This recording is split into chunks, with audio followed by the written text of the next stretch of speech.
three people reporting to Steve Ross or a intermediary, maybe Tom Garfinkel, the coach, the GM, and salary capologist Brandon Shore, all are equals. I mean, that's a possibility. Again, you want the coach to work with the GM. The interesting thing to me in all this is how Mike, it was Houdini like. I gotta, how he extricated himself from his marriage to Chris Greer, his marriage and pounding the table for the contract of Tua, to he's the survivor. Now that is genius, career genius. We should all study, because for 10 years I studied Chris Greer. How did he keep his job? Now Mike's the new Chris Greer. He is a role model for all of us who are, average, and we just want to write out their careers, So he should teach a master class, right? Forget Chris Greer. It's Mike McDaniel. I mean, Hyde, along those lines. So let's entertain this question. Is Mike McDaniel the most powerful man in the Dolphins organization? After Steve Ross, is he on the same level as Tom Garfinkel, the president and the business guru? I think he's above Brandon Shore, the salary capologist. He survived this. As you say, how did he navigate this? I've got to say, considering he's in charge of the on-field product, I guess him and Garfinkel are separate. But Garfinkel does have a say in GM, so I guess Garfinkel is more powerful. But wow, where's Aikman in all this? That's fingerprints, That's right. Yeah. So how is this a good corporate structure, or do we only Monday morning quarterback this and say, well, if it worked, it was good? Yeah. No, that's the case. The point is, to me, the structure isn't important; it's the people. Yeah, because you can see, look, the Rams, the Bears, the Lions all have this three-pronged attack of equals, and then you have other places. The coach is the head, like Denver and Kansas City, and they win. The structure isn't important; it's the person or people in the structure, and the most important person in every pro franchise is a talent evaluator. I don't know. Who is that? Who is it? The GM? Is it the coach? Is it someone behind the scenes? It's, again, that differs in different organizations. So, but that's the most important guy, and that's the guy, whoever that is going to have the way out for the Dolphins, or another 6 years of winter. Okay, Hyde, let's talk about the GM and the head coach now. We assume, because Mike McDaniel is on the committee or is involved in naming the GM, he's going to be the coach for the Dolphins, right? Even if Harbaugh comes loose, that's what that's the operating idea we have right now. Now, if Harbaugh comes loose, we haven't heard from Steve Ross. So until we hear from Steve Ross, I guess all things are on the table still, right? I'm told that we're react to new information, and new information would be Harbaugh. And what do you think? What do they think of Harbaugh? Can they get him? I'm told that we'll probably hear from Steve Ross after the GM is named, so that it can be more of a forward-looking talk as opposed to, hey, Steve, who's going to be the GM? Blah blah blah. So that's sort of like when they had the press conference for Chris Greer. When he was moving ahead of it. Don't look back. We're tanking forward. That's right. That's what we want to. That's right. Whatever. That's right. So we can assume that McDaniel is probably going to be here. Let's talk about the GM situation, because if you hire a GM, well, first of all, because Mike McDaniel, what an enviable position. So you are involved in naming your next boss. So this boss is probably going to be a yes man to you, correct? This boss, Hyde, this boss owes you a debt of gratitude for helping you get the job of his life, right? Well, we don't know what say Mike has in that. There's that's true. Tom Garfinkel, Brandon Shore, Dan Marino, Troy Aikman, Steve Ross, and there's a lot of people in there. A lot of them have been in the previous decisions where they haven't really picked the winner. Again, I don't know when he says he's involved, what's his voice, how strong is his voice? I have no idea. until we hear from somebody, we won't. So, okay, so, I think the GM will owe the head coach a measure of gratitude. Let's get beyond that. What if the head coach starts out 1-5, 1-6, 1-4? He gets fired. How long is the GM in? Who now? Now what? Now you've got this GM who thinks the same way as your fired coach. Is that healthy? Or am I going way too far ahead here? Well, I guess we'll have to hear if they're tanking again, and they very well might. I mean, they aren't going to say it this time, but we'll be able to tell if Quinn Ewers comes back as their quarterback, they're tanking. Yes. Okay. Yeah. I mean, nothing against Quinn Ewers' future, yeah. But when he's your starting quarterback on opening day and there's no competition, there you go. So maybe they expect to go 1-6, and here we go again, and get the salary cap in order, get a high draft pick, because the next draft class, supposedly, we've heard this before, but supposedly right now it's a good quarterback draft class. And I'll say it again, smart franchises don't tank. And if you're smart, if you're not smart, don't try it. Do not try that again. Do not try it. Exactly. Wise words, Dave. Hyde. Before we go further, let's say what's up to some of our people in the chat. Fitzgrass checking in from Naples. Always good to hear from Fitzgrass. CLD 170, Rob out there, True Blazer, Billy Batson, Bigote 1775, Ender Fireplays, YT, Comrade. Checking in with us. Dead Streak is out there. Pretty Boy, always great to see Pretty Boy. JD the Great One, Malby Crazy, Rashawn Brockenbow, a lot of our regulars. Mark Jones, Jake Harris, a lot of good people. Dave Harbor from San Diego, as usual. Always good to hear from Dave. Carl Beckert from New Braunfels. Always good to talk to Carl out here, man. I'm not going to read what Carl said, but it's always good to hear from Carl. Miami Kid J. Miami Kid J says the organization hasn't given McDaniels a vote of confidence. I think he will get fired.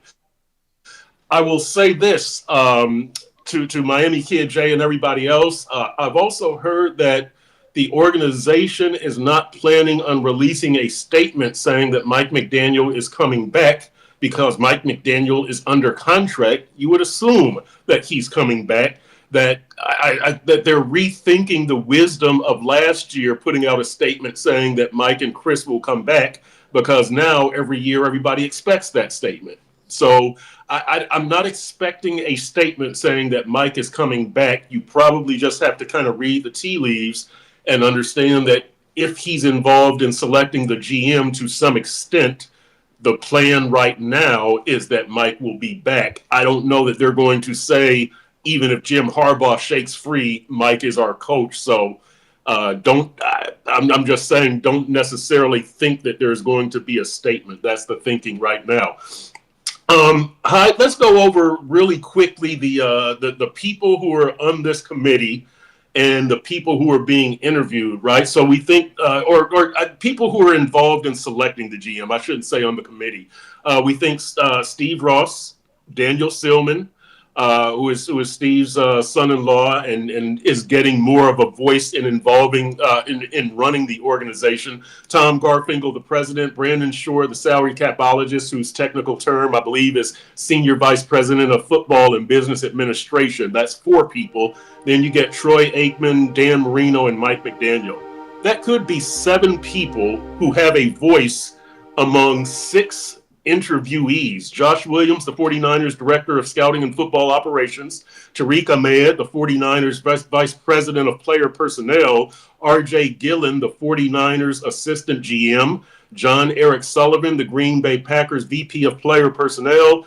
Alec Hallaby, Philadelphia Eagles assistant GM. John McKay, Los Angeles Rams assistant GM. Hyde, is that a convoluted process? If you have 7 voices to some extent and 6 candidates, maybe. Oh, I didn't, you know what? I didn't include Champ Kelly.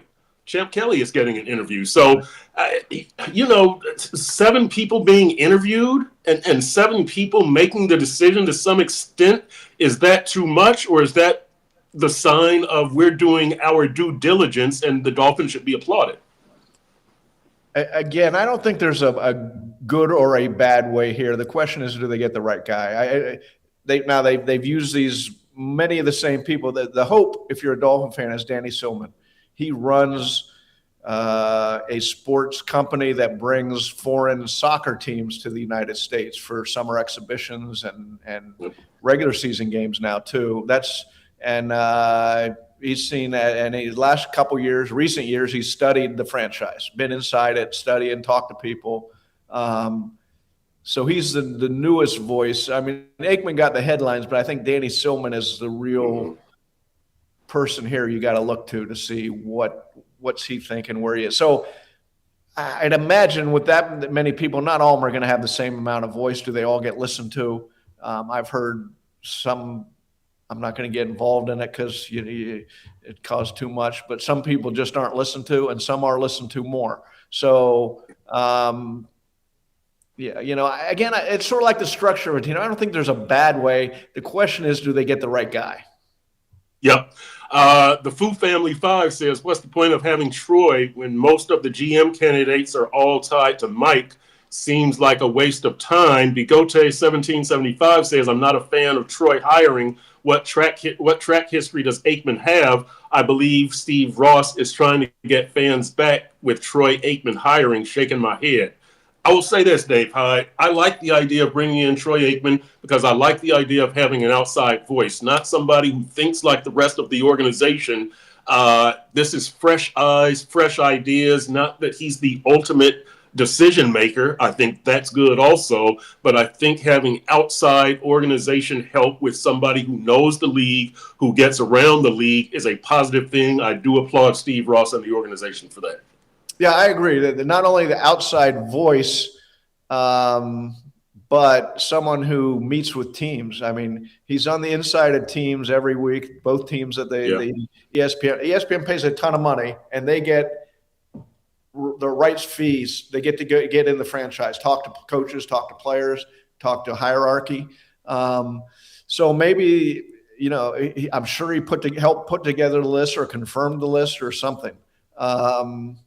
So I have no problem with, it's unconventional.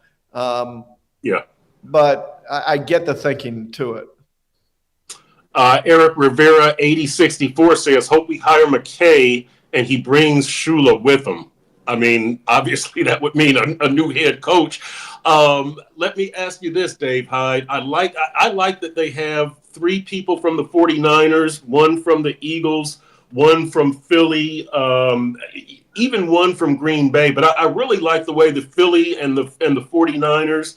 I should say the Eagles. Yeah, the Eagles and the 49ers. And because I like the way that they build their teams. I like that it's a complete team. It's not a quarterback-heavy system, although the quarterbacks are good, but they win with run game. They win with defense. I think that's the way that the Dolphins need to go. Do you think that these GMs are coming from good places? 49ers, Green Bay, Philly, Rams, and in Champ Kelly's case, I guess the Raiders. But do you like kind of the tree that they're coming from? I know, but do you like the tree that they're coming from? Not the Raiders. Yeah. No. Yeah, I mean, look, if you were to say some of the most successful franchises, there you go. You could throw in Seattle. You could throw in New England. Yep. Those and so that's easy. That's the easy part. Let's go get the assistant general manager of Philadelphia and bring him in for an interview. Who is that guy, though? What does he actually do? These are things behind the curtain for everybody, and that's why a guy like Aikman or somebody has to get some homework on all these guys beyond that. Oh yeah, he's number 2 in Philadelphia or number 2, 3, 4 in San Francisco. Yeah, and you know what, Furones, you know what, Hyde, I wrote a story a few years back about how GMs don't get repeated. They don't usually get a second chance. It's usually a one-and-done job. The coaching is a good old boy network. You get recycled. The GMs, it's rare. I guess Scott Pioli comes to mind as somebody who has had more than one opportunity, but it's usually a one-and-done, and you come up from the ranks. And so that's another thing with Aikman, as you say. He kind of knows the behind the scenes. He can kind of work the back channels with fresh, organization. He's just been to these places this season. Why do you think it is that GMs don't get a second chance, though? I think that's kind of an interesting phenomenon in this I league. tell you what, I think they don't. I hadn't thought about that, but assuming they don't get a second chance, they get an extended first chance. They Right. last longer than coaches. Look at Chris Correct. Greer, for example. 10 Right. years as GM, 7 years running the team completely. He outlasted 3 coaches really. And I think that's normal. Most GMs stay longer. But Yeah. I think it takes right that they don't get a second chance. Yeah, it takes a while to know if a GM is effective, right? It's basically if you win, you survive, and if you don't win, except for Chris Greer. I think the other part is that games, and I've been told this by a few people, as the Dolphins switch coaches at time after time, at games the GM sits with the owner. I'm being serious here. I'm being serious. And he says, "Oh my God, I can't believe I got these guys for them. They're not using them right. They're not using them." Right. And I'm not going off any exact reference, but I have had 2 or 3 coaches tell me that through this long walk through the wilderness of the Dolphins. Yeah. Well, I'll tell you this. I know that some games on the road, Chris Greer and Champ Kelly would be sitting right behind us, along with Brandon Shore and Marvin Allen, the assistant GM. But home games, you're probably right. You're probably right, because the GM is never in the press box at the home games, seated behind us. On the road sometimes, but that's part of playing the game. I mean, congrats to all these GMs who know how to work it like that. Finally, on this GM search topic, Hyde, and wrapping up on why McDaniel is on the committee. Should the Dolphins expect a 1-year turnaround? We know Jacksonville won 4 games last year. They're 13-4. New England won 4 games, 14-3. Chicago won 5 games. They won 11 this year. San Francisco won 6 last year, largely due to injuries. But they won 12. Should you expect that with the Dolphins, with even without Tua, without Tyreek, can a new GM do that through draft and free agency? His philosophy. They don't have much young talent. Their rookie class was, I don't want to call it a disaster, but it really wasn't impressive at all when you look at they got a lot of starts, but where's anybody that had any impact? Right. Right. So if you had a base of a few really good, you have Patrick Paul, nice young player, you want to build with him. Obviously Dewan H.N. though, there's a question of what are they going to do with his contract? But no, to answer your question, it'd be a miracle if they turn it around next year, considering the salary cap hell they're in. It's not just Tua. There's Tyreek. There's Bradley Chubb. You go down the line. I think it's $127 million of possible dead money. There's that. There's no quarterback, and unless you think Quinn Ewers is the guy. I mean, is he ready to step up and turn everything around? But it was interesting. Mike said he doesn't think they need a total rebuild. When you don't have a quarterback and you don't have a lot of young players, you're in a total rebuild. Okay, so the question is, can they turn it around after 1 year? Then they could maybe get some money, and in year 2 be set up to make some good personnel decisions. Before we go on, I want to say what's up to Lenny Pena, to Jack Thompson, to Oscar Rojas, to It's D. Griff. Who else did I see in here? Mick Rack-10. There was one interesting one here from Oscar Rojas. Perk, I know it's a long shot, but is there a chance that the new GM, whomever he is, if it doesn't fit his design or idea of the team, can fire McNerd after he gets hired? McNerd is a Rox Ryan term, which I don't like, by the way. Can fire McNerd after he gets hired if he is given full autonomy? I guess the new GM, I don't know that. But here's what I'm saying, though. First of all, that power to do that, I don't think so. And second of all, in his first year, he's not going to be the guy pulling the trigger. It'd be right. And that's what I think. And do you really have the guts to fire somebody at 1-4 like months after they got you the job of your life. Like, I don't think they're going to, business wise, personally, professionally. There's a lot of reasons I don't think that would work, but it's a good question. It's a legit question, definitely. I don't think it's going to be a strong GM in his first year. He's going to have to earn his authority, is what I should say. All right, let's go into segment 2, and it's, can Tua's career be revived again? It didn't start off very well under Brian Flores. It flourished for a few years under Mike McDaniel. Now it needs to be revived again. Can that happen? How long would it take? What would be the circumstances? I don't know that Tua is going to go into anybody's training camp as the starter next season. He's going to have to come up through the ranks. Now, I always say Ryan Tannehill did that, both as a rookie when he came in here as the number 8 pick, and David Garrard was going to be the starter. Matt Moore was the backup. Garrard gets injured. They decide we'll start the rookie over the veteran Matt Moore. He got that job and kept it. He goes to Tennessee. Marcus Mariota is the starter. He gets injured. Tannehill takes the job and doesn't give it up. So maybe that's the better approach for Tua. But do you think that he's going into anybody's camp as the starter, Dave Hyde? Not from what I saw at the end of this year. The question is he hurt? Is there something physically he can repair this offseason that would get him back to what he was?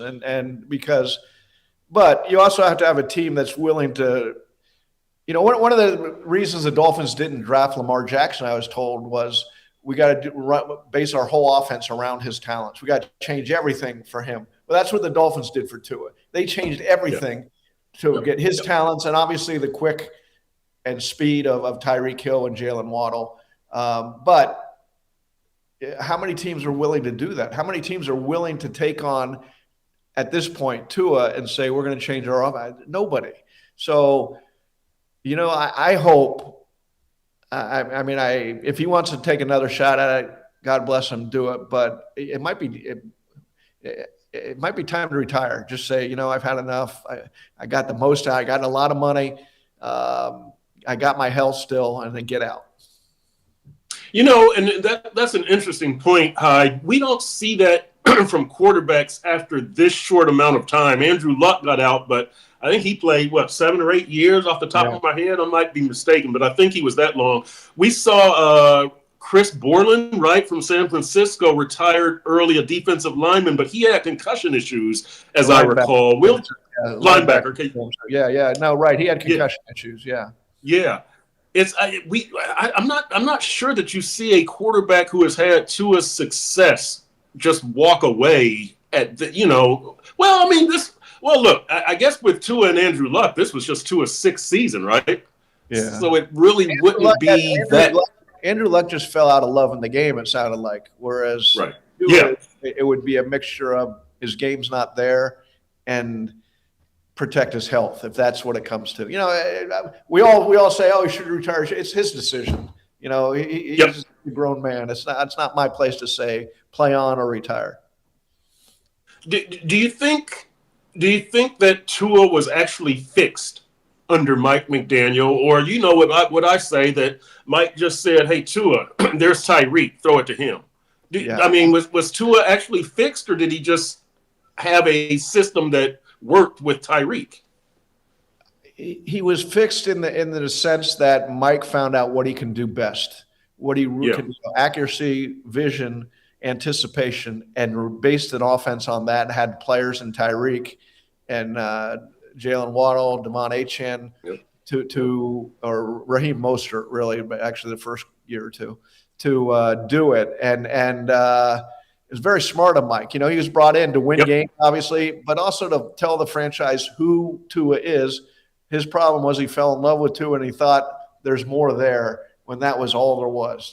It was a gimmick offense that's not going to win in the cold and against great defenses. That if you go to the playoffs, you're going to meet good defenses and you're going to meet bad elements. Right. And it wasn't equipped for that. And let me ask you this based on what you just said, because I asked Mike McDaniel yesterday, what is the Dolphins 2026 offense going to look like, especially if you don't have Tua or Tyreek? And he basically said, we'll let the talent dictate. The talent needs to dictate your offense. Part of me, to go back to the GM thing, thinks you need to have a GM and a coach who have a system, and then you recruit to the system, right? As opposed to, let's see, right? Because otherwise, every year you're drafting different people. You're in free agency. Like injuries so affect you if you don't have a philosophy and a philosophy to recruit to. Do I have that wrong, Hyde? I'm thinking more old school college, I guess. We run the wishbone, so we're going to get wishbone players. Yeah. But I think that you almost kind of have to do that, or else what guides you in free agency and the draft? Well, I agree with you that you want the coach and the GM to have a philosophy. And now the question becomes, if you don't have Tom Brady, the quarterback, you run that offense. If you're not going to have a quarterback who can throw or mobile, you're not going to be doing that offense. So, the easiest thing to do would be run a power running game. And have the quarterback react off that. But 60% of their job again is going to be getting a quarterback. Here we go again. Until they figure that out, that they draft one once every 8 years or 7 years and hope it works out. And they pass over good ones. So you can't, it's hard to pick a quarterback. I love it. It's very hard. There's only a few people who can do it. And you look at Andy Reid and Brendan Shanahan. Even then, he used the number 3 draft pick on a guy Trey Lance, who can't play. But it's very hard. But the Dolphins need someone either to get lucky or have that skill.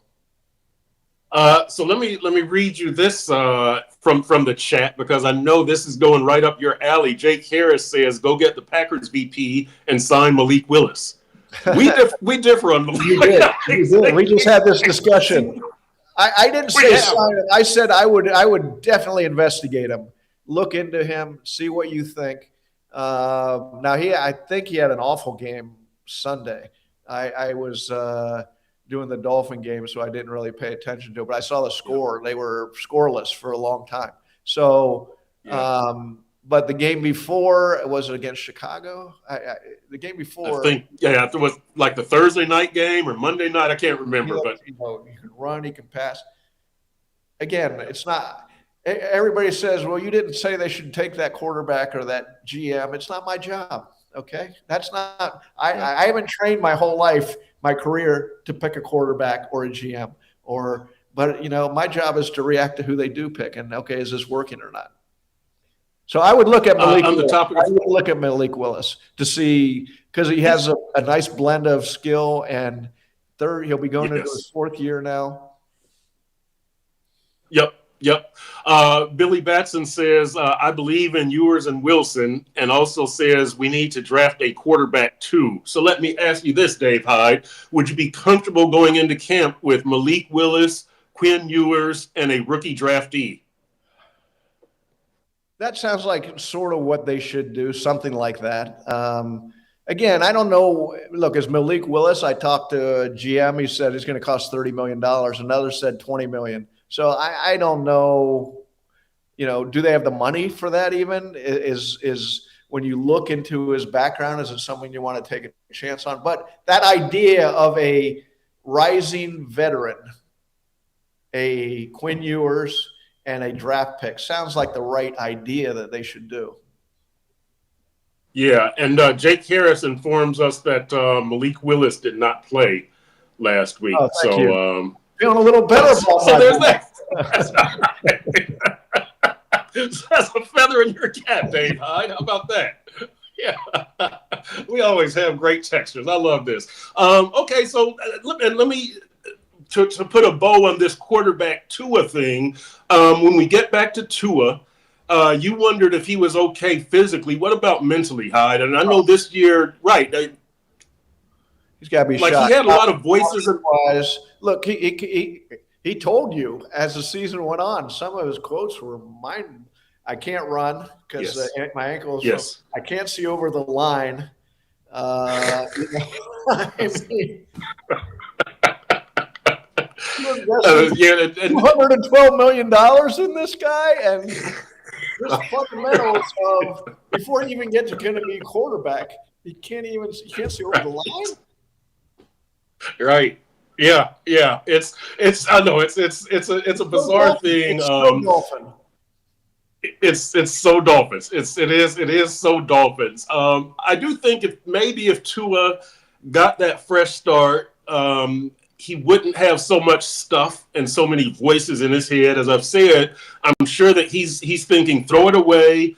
Don't take any unnecessary hits. Be sure to slide. He's got Mike McDaniel in his head, Frank Smith, the offensive coordinator, Darrell Bevel, the quarterback coach, Bobby Slowick, the senior pass game coordinator, Max McCaffrey, the offensive assistant. Like, there's so many voices and things into his head. Were they all in his head? Because I know teams. I'm trying to think what quarterback. It wasn't Tannehill. How many young guys have we had? Maybe it was Tua, where it was Parcells with Henne. That is what it was. He said only two people are allowed to talk to the quarterback, the coach and the offensive coordinator. So I assume now with this organization, I don't know. But with a good organization, Parcells, the results weren't good, but he knew how to run a team. And he didn't want too many voices in the head of a quarterback. So, but to the larger point, if he goes to a new team, no one's going to be caring that, oh, he's got concussion problem. They're going to be caring, can he do the job? Can he run that first down and not slide a yard short? Can he throw the deep ball? I assume he'd be a backup somewhere, at least start the season, right, Perk? What do you think? That's what I would think. Yeah, that's what I would think. I can't see anybody taking that kind of a chance with him. Nobody that wants to win anyway, not for a contender anyway. I'll say that. Hyde, let's move on to our next segment. Why would fans spend money on the 2026 Dolphins if they're headed for a rebuild? If mediocrity, right? I mean, I can't see this year's team winning any more than 8 games, we'll say, which is probably pretty optimistic. I guess I did have somebody tell me last night, we pay for the uniform, for the name on the front, not the name on the back. So it's a Dolphins game. We want to be there. But wow, Dave, after this many years of mediocrity, I understand Dolphins fans are frustrated. I guess I should be asking, should the hardcore Dolphins fan even be frustrated at this point? Maybe that's the better question. You know what? The reason you go to pay, you don't want to miss that 1 year when it all comes together again, like in 2008, right. And it's all fantastic, or 2016, right? I guess, or you buy into the next rebuild, and let's do it again. So, or you just love football and love the Dolphins. Yeah, you're just a fanatic. You're a fanatic. Like you always. I guess you can go to the games and still be frustrated and not, you can go and be skeptical I guess as long as you're not like personally nasty to the players or anything like that, but you're free to go and boo and all that kind of stuff and express your frustration while still supporting your favorite team. That's definitely a point of view that I can understand. But I just think that, man, here's another thing when I talk about why would you spend your money, Hyde? If you're the Dolphins, how do you tell the fans we're bringing back Mike McDaniel because we believe in him? He has a 35-33 regular season record, 35-35 total record. I know one thing the Dolphins kind of think bit them in the butt when you talk about that statement last year is that term status quo, that it won't be accepted. But now you're accepting the status quo. That statement is kind of biting you in the butt. How do you sell this to the fans, Hyde? Well, that's why I wish Steve Ross had come out and made a statement or something to say what you sell it like this, and it'd take a little more nuance with your words than I'm going to give them, which is Mike has made some awful mistakes his first 3 years. Culture of comfort. paying people, firing assistant coaches who stepped in and tried to get Jalen Ramsey and Tyreek to do the right thing, getting run over by Jalen and Tyreek. 1-6 this year, third quarters. But here's the but. He's learned finally how to be a head coach, and we saw it in the second half of this year.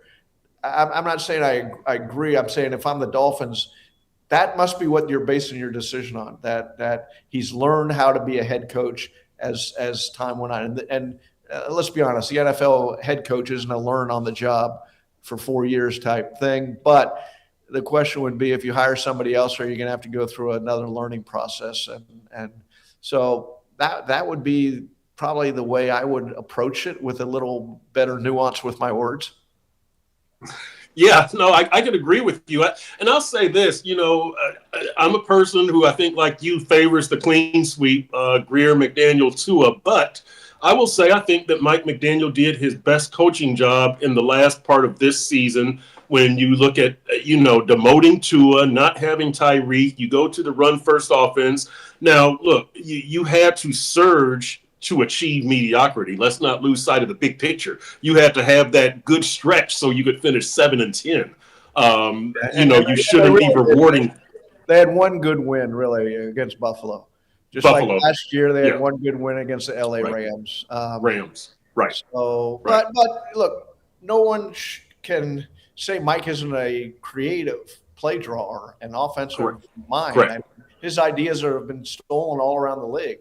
So I get that standpoint. Now, head coach, and that's the question is, has he learned enough?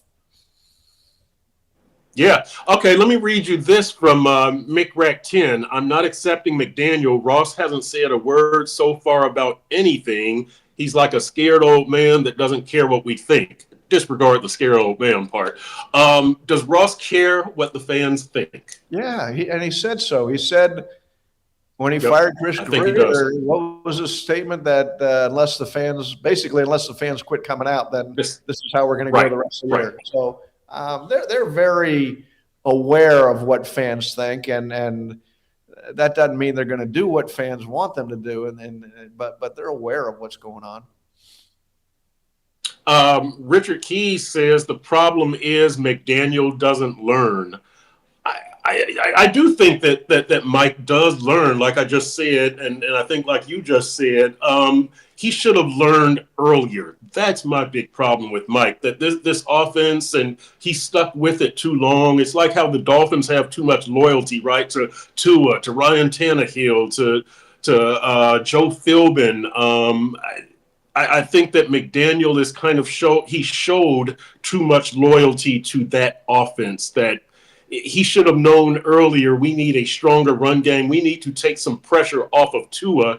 Do you think McDaniel learns, and do you think that that's, as you say, is that part of the sale, that this is a different Mike? He's learned how to become a head coach now. I don't know. I have no idea. I mean, they did change their offense before the Atlanta game, a lot different blocking angles, formations, et cetera, that run skill players have talked about. Run skill came in.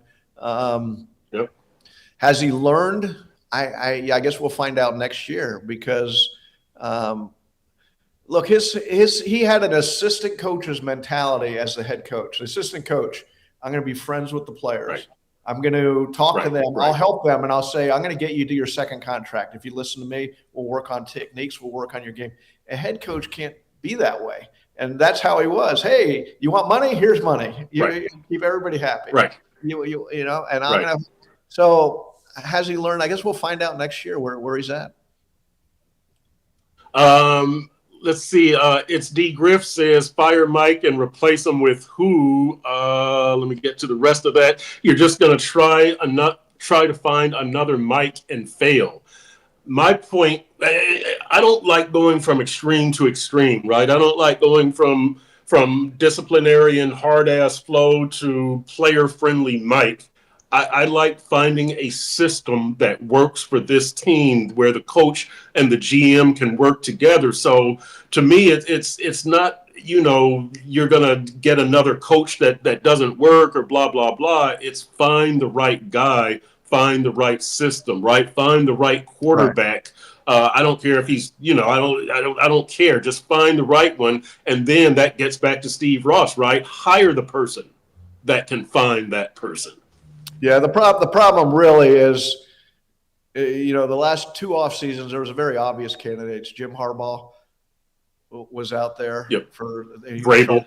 Him, and then Vrabel, the Patriots got him. And there's the guy you bring him in the year before, Sean Payton, I think, or maybe 2 years before, who the Dolphins tried to get. And yeah. We'll leave it at that. You hire that guy, he's going to set up the whole system. He's a winner. He knows what to do. There's nobody obvious like that I see out there right now. Again, unless the other Harbaugh comes free. Yeah. All right, Hyde, let's put a bow on this with this segment. Will the Dolphins ever stop playing the victim? And people might not agree with my assessment or outlook here, but it is kind of like signing players with injury history and then being surprised when these guys get injured, right? Armstead and OBJ and Waller, to a lesser extent, Bradley Chubb. The bad culture thing when you bring in Tyreek and Ramsey and you're just, players are late. And what are we going to do? And extending Tua. And who would have foreseen that Tua was not a franchise quarterback? You need some foresight. And this kind of goes back to the GM hire and the whole thing here, right? But I think the Dolphins do play the victim too much, that they throw their hands up. And who could have foreseen this? Most football people could have foreseen this. So I do think that they kind of have a victim mentality here. That's a great point, Perk. I agree with you. I remember asking Chris about signing injured players. It doesn't matter to me if they're injured or not. I've never heard that before. Of course it matters. It should matter.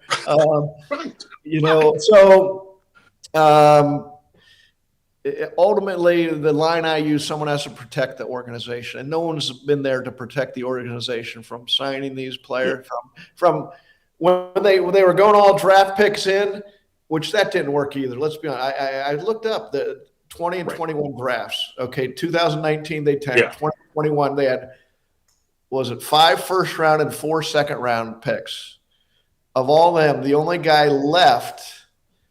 So assuming 2 is gone. And Austin Jackson's gone. Austin, yeah.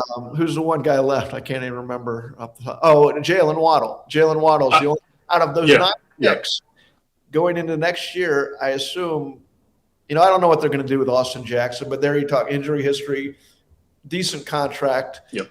He'd be up for being released. So, I agree. Quit playing the victim. Yeah. And Hyde,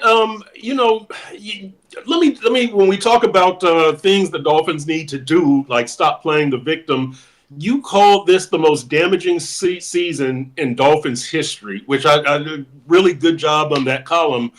Tell us why. Why do you think that this was? Because my goodness, they've had a lot of damaging seasons, especially recently. So why this one? I was thinking, is it the worst season? No, because there was a 1-15 season, but that season didn't carry into the next 2 or 3 years, and it didn't involve a 7-year building up that was just a catastrophe in the end, and it didn't. Now there's all the repeated questions, but they're going to be carrying over so much money. 2007 was a contained toxic waste. They just moved. They moved right on. Bill Parcells came in, made some good decisions. They made the playoffs next year. There's no way they're going to make that in the next. Certainly not next year, and maybe 2 years, depending on how they manage the salary cap here. Yeah, and so, but I think when you look at some of these other teams, the recent teams that did turn it around, the Dolphins can turn it around in 2 years. They can. But it's part of the mentality, right? Don't play the victim. Like, really figure out what you need to do. What's going to be our approach? And a lot of that starts with this GM hire. You need a strong GM, somebody who has a vision, who is going to kind of, for lack of a better term, impose his will on the franchise.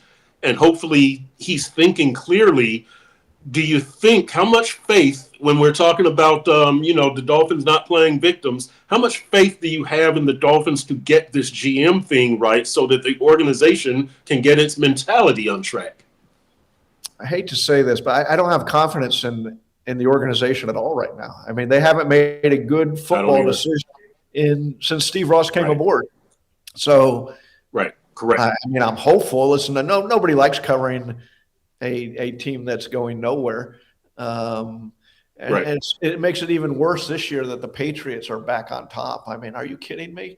My line to their writers was, you guys write books and we write obituaries of careers. It's like they're writing books about their team. So, but confidence, no, I don't have any. Yeah, and so what can Steve Ross do, or what? Let me ask you even better. What could Steve Ross say? I'm not a fan of putting Steve Ross I'm not a fan of putting Steve Ross in front of the people, Dave, because Steve Ross always puts his foot in his mouth. I would have somebody else. He can make a statement of forget this. What we're doing. No, but I would say just explain why the path we're taking. But words only go so far. I mean, it's ultimately, what do they do? Right. What can they build an organization? Would you put Garfinkel out there? Would you put Daniel Silman out there? Would you put, Brandon Shore doesn't want to talk. Would you put somebody aside from Ross out there? I know that would kind of be a weasel approach, but Steve Ross, Hyde, is going to put his foot in his mouth. As a journalist, I want Steve Ross out there. If I'm the organization, I'm not putting Steve Ross out there. He's going to make the situation worse. Well, Daniel Silman looks like to be the future of the organization. Okay, we'll see where this goes. Yep. You never know, but he's the son-in-law of Steve Ross, successful businessman in his own right, and like I said, he's studied. So at some point, if he's the future, he's going to become But they do need a voice of organizational leadership. Right. Who that is? Nobody wants. You know what? Everybody, when they looked like they were turned around, a lot of people wanted to talk. Trust me, I talked to a lot of people. Now nobody wants to talk. Yeah, I know. It's funny how that works, isn't it? Yeah, it's funny how that works. Let's see. Trying to see what we've got here. Jacques Bethune says Ross has a history of being impressed by dummies. I'm not going to agree with that literally, but he hires the wrong people. And so how much should Steve Ross have to? Well, I guess, Steve Ross will have a number two person that he bounces this GM hire off of, whether it's Silman or Tom Garfinkel. But should this decision be 80% Ross, 20% the number two person? Should it be 51-49 Ross? It should be majority Ross because it's his team. But how much should Ross take the reins on this thing, and how much should he listen to whoever his trusted accomplice is? I don't think he's ever made decisions by himself. When you look at, initially Mike D and then Matt Higgins. Carl was Stevenson. The guy. They had Carl Peterson of the Kansas City Chiefs. They had Peterson. Dungy, right. Dungy. He's always had a committee. I mean, he's obviously responsible for the decision, but I think he leans on people to help him. Yeah, he does. He does. But how much should he lean on this person this time with this hire? I mean, moderately, a lot, only a little. He's 85. Should he, What are you getting at, Perk? Well, I'm getting that this might be. You want me to say it out loud? This, the times to see this team win and also he knows he hasn't made any good decision. He's a genius in his field. Okay, I mean, he knows when he makes a good decision and when he doesn't. Just like Wayne Huizenga, he said that the difference between business and sports is there's a huge gulf. In business, if I just want somebody, I go out and I buy him. I can't go out and buy a quarterback here when he's on a contract with another team. So Right. So I'm sure he relies more and more on other people when he looks at the decisions he's made through the years. Yep. How about this? Well, let's say what's happened. What's up to Dieng? What's up to what is that? The nut player, the peanut player. Oh, the peanut player. Okay. I got game. AJ says Stephen Ross destroyed this organization and our logo. Let me ask you this, Dave Hyde. If you're Steve Ross, yes, if you're Steve Ross, do you do the obvious suck-up move of changing the logo? You fired Chris Greer. You're not raising season ticket prices. Do you do what's left for you to pander to the fans? Do you change the logo in an obvious suck-up move? Would it help? That's a great line. That's a great line. But let me say this. I'm not 14. I don't care about the logo. I don't care about the uniforms. I care about the product, okay? But I love that line. Very good. Right. It could help. He could just kick the can down the road for like another 2 weeks or something, because I don't think it would have a lasting effect if they come out of the gate 0-2. I don't think changing the logo is going to soothe the fans a whole lot. But hey, you could sell more merch, right? You could make more money. I mean, come on. There's a lot of upside there.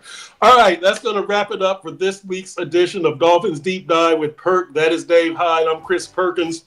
We'll let you know when we're going to be back on with another edition. I think we'll probably be on definitely again this month with all these GM interviews going on, but we won't be on every week again. So pay attention to your social media, to your notifications. We will let you know when we will be back. For now, we're going to say goodbye, and we will see you at some point in the near future.